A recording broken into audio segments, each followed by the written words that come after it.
Coram Deo Church Bible Reading Plans. Read the Bible in a year. February 7th. Exodus 20. And God spoke all these words, saying, I am the Lord your God, who brought you out of the land of Egypt, out of the house of slavery. You shall have no other gods before me. You shall not make for yourself a carved image, or any likeness of anything that is in heaven above, or that is in the earth beneath, or that is in the water under the earth. You shall not bow down to them or serve them, for I am the Lord your God, am a jealous God, visiting the iniquity of the fathers on the children to the third and fourth generation of those who hate me, but showing steadfast love to thousands of those who love me and keep my commandments. You shall not take the name of the Lord your God in vain, for the Lord will not hold him guiltless who takes his name in vain. Remember the Sabbath day to keep it holy. 6 days you shall labor and do all your work, but the seventh day is a Sabbath to the Lord your God. On it you shall not do any work, you or your son or your daughter, your male servant or your female servant, or your livestock, or the sojourner who is within your gates. For in 6 days the Lord made heaven and earth, the sea, and all that is in them, and rested on the seventh day. Therefore the Lord blessed the Sabbath day and made it holy. Honor your father and your mother, that your days may be long in the land that the Lord your God is giving you. You shall not murder. You shall not commit adultery. You shall not steal. You shall not bear false witness against your neighbor. You shall not covet your neighbor's house. You shall not covet your neighbor's wife, or his male servant, or his female servant, or his ox, or his donkey, or anything that is your neighbor's. Now when all the people saw the thunder and the flashes of lightning and the sound of the trumpet and the mountain smoking, the people were afraid and trembled, and they stood far off and said to Moses, You speak to us, and we will listen, but do not let God speak to us, lest we die. Moses said to the people, Do not fear, for God has come to test you, that the fear of him may be before you, that you may not sin. The people stood far off, while Moses drew near to the thick darkness where God was. And the Lord said to Moses, Thus you shall say to the people of Israel, You have seen for yourselves that I have talked with you from heaven. You shall not make gods of silver to be with me, nor shall you make for yourself gods of gold. An altar of earth you shall make for me, and sacrifice on it your burnt offerings and your peace offerings, your sheep and your oxen. In every place where I cause my name to be remembered, I will come to you and bless you. If you make an altar of stone, you shall not build it out of hewn stones, for if you wield your tool on it, you profane it. And you shall not go up by steps to my altar, that your nakedness be not exposed on it. Exodus 21. Now these are the rules that you shall set before them. When you buy a Hebrew slave, he shall serve 6 years, and in the 7th he shall go out free for nothing. If he comes in single, he shall go out single. If he comes in married, then his wife shall go out with him. If his master gives him a wife, and she bears him sons or daughters, the wife and her children shall be her master's, and he shall go out alone. But if the slave plainly says, I love my master, my wife, and my children, I will not go out free, then his master shall bring him to God, and he shall bring him to the door or the doorpost, and his master shall bore his ear through with an awl, and he shall be his slave forever. When a man sells his daughter as a slave, she shall not go out as the male slaves do. If she does not please her master, who has designated her for himself, then he shall let her be redeemed. He shall have no right to sell her to a foreign people, since he has broken faith with her. If he designates her for his son, he shall deal with her as with a daughter. If he takes another wife to himself, he shall not diminish her food, her clothing, or her marital rights. And if he does not do these 3 things for her, she shall go out for nothing, without payment of money. Whoever strikes a man so that he dies shall be put to death. But if he did not lie in wait for him, but God let him fall into his hand, then I will appoint for you a place to which he may flee. But if a man willfully attacks another to kill him by cunning, you shall take him from my altar, that he may die. Whoever strikes his father or his mother shall be put to death. Whoever steals a man and sells him, and anyone found in possession of him, shall be put to death. Whoever curses his father or his mother shall be put to death. When men quarrel, and one strikes the other with a stone or with his fist, and the man does not die, but takes to his bed, then if the man rises again and walks outdoors with his staff, he who struck him shall be clear. Only he shall pay for the loss of his time, and shall have him thoroughly healed. When a man strikes his slave, male or female, with a rod, and the slave dies under his hand, he shall be avenged. But if the slave survives a day or two, he is not to be avenged, for the slave is his money. When men strive together and hit a pregnant woman, so that her children come out, but there is no harm, the one who hit her shall surely be fined, as the woman's husband shall impose on him, and he shall pay as the judges determine. But if there is harm, then you shall pay life for life, eye for eye, tooth for tooth, hand for hand, foot for foot, burn for burn, wound for wound, stripe for stripe. When a man strikes the eye of his slave, male or female, and destroys it, he shall let the slave go free because of his eye. If he knocks out the tooth of his slave, male or female, he shall let the slave go free because of his tooth.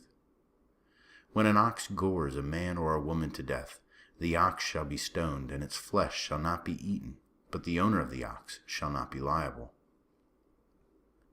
But if the ox has been accustomed to gore in the past, and its owner has been warned but has not kept it in, and it kills a man or a woman, the ox shall be stoned, and its owner also shall be put to death.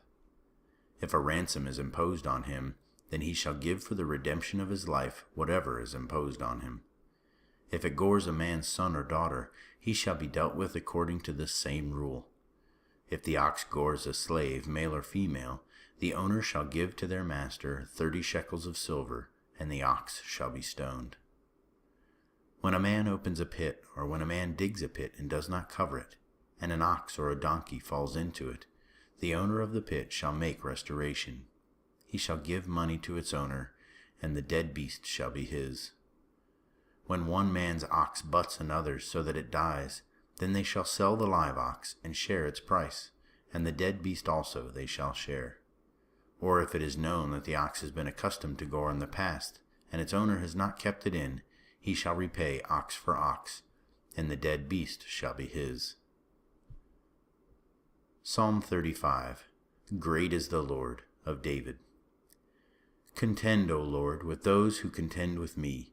Fight against those who fight against me. Take hold of shield and buckler, and rise for my help. Draw the spear and javelin against my pursuers. Say to my soul, I am your salvation. Let them be put to shame and dishonor who seek after my life. Let them be turned back and disappointed who devise evil against me. Let them be like chaff before the wind, with the angel of the Lord driving them away. Let their way be dark and slippery, with the angel of the Lord pursuing them. For without cause they hid their net for me. Without cause they dug a pit for my life. Let destruction come upon him when he does not know it, and let the net that he hid ensnare him. Let him fall into it, to his destruction. Then my soul will rejoice in the Lord, exulting in his salvation. All my bones shall say, O Lord, who is like you, delivering the poor from him who is too strong for him, the poor and needy from him who robs him. Malicious witnesses rise up. They ask me of these things that I do not know. They repay me evil for good. My soul is bereft. But I, when they were sick, I wore sackcloth. I afflicted myself with fasting. I prayed with head bowed on my chest. I went about as though I grieved for my friend or my brother. As one who laments his mother, I bowed down in mourning. But at my stumbling they rejoiced and gathered. They gathered together against me. Wretches whom I did not know tore at me without ceasing. Like profane mockers at a feast, they gnash at me with their teeth. How long, O Lord, will you look on? Rescue me from their destruction, my precious life from the lions. I will thank you in the great congregation. In the mighty throng I will praise you. Let not those rejoice over me who are wrongfully my foes, and let not those wink the eye who hate me without cause. For they do not speak peace, but against those who are quiet in the land they devise words of deceit. They open wide their mouths against me. They say, Aha, aha, our eyes have seen it. You have seen, O Lord, be not silent.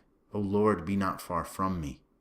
Awake and rouse yourself for my vindication, for my cause, my God and my Lord. Vindicate me, O Lord my God, according to your righteousness, and let them not rejoice over me. Let them not say in their hearts, Aha, our heart's desire. Let them not say, We have swallowed him up. Let them be put to shame and disappointed altogether who rejoice at my calamity. Let them be clothed with shame and dishonor, who magnify themselves against me.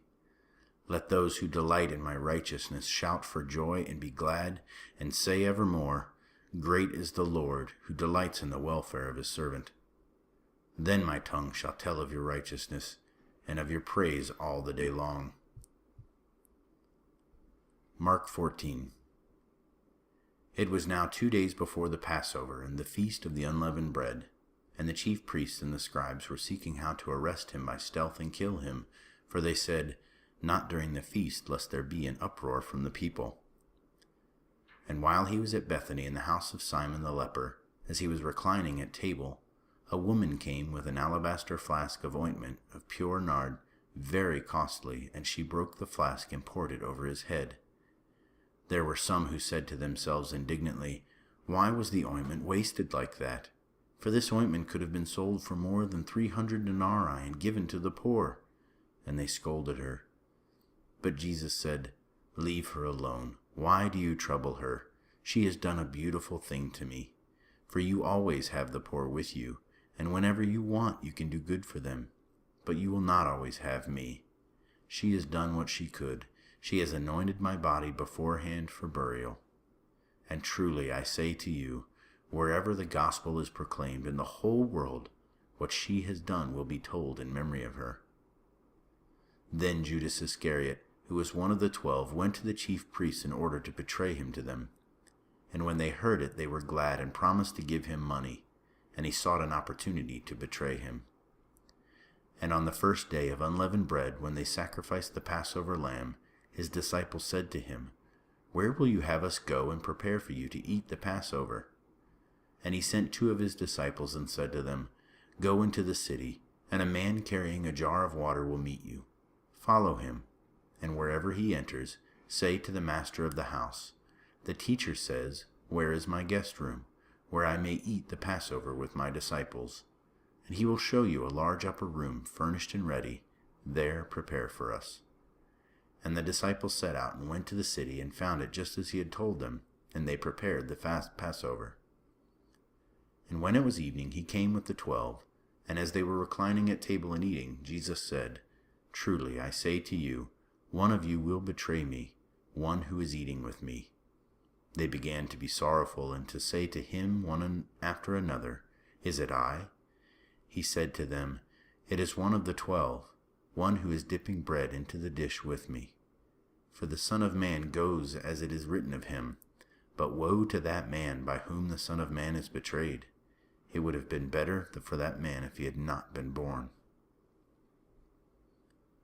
And as they were eating, he took bread, and after blessing it, broke it and gave it to them, and said, Take, this is my body. And he took a cup, and when he had given thanks, he gave it to them, and they all drank of it. And he said to them, This is my blood of the covenant, which is poured out for many. Truly I say to you, I will not drink again of the fruit of the vine until that day when I drink it new in the kingdom of God. And when they had sung a hymn, they went out to the Mount of Olives. And Jesus said to them, You will all fall away, for it is written, I will strike the shepherd, and the sheep will be scattered. But after I am raised up, I will go before you to Galilee. Peter said to him, Even though they all fall away, I will not.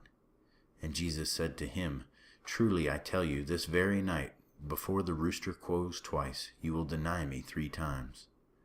But he said emphatically, If I must die with you, I will not deny you. And they all said the same.